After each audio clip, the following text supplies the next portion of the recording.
Then Suhoor is another thing, the eighth thing that we should do. It's like when we get up for Suhoor, we get to pray Tahajjud as well, and we get to make dua for it after Tahajjud as well.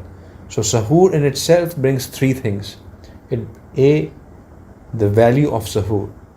Of all the meals that we eat, every small particle that goes into our mouth, we will be questioned for it. We have to give answer to Allah subhanahu wa ta'ala for consuming all of it, except for two meals.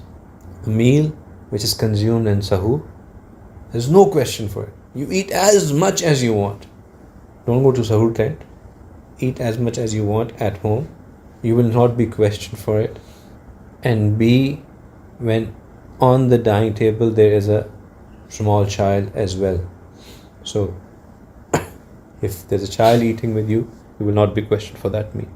So Suhoor, a meal which you get not questioned for.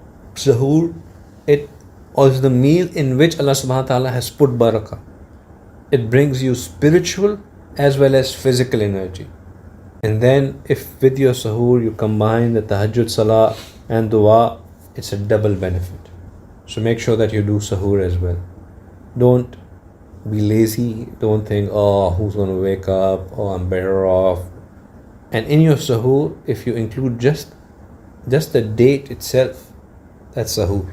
Right? So the best of the Suhoor is the date. So get up, have a date, and do your Suhoor.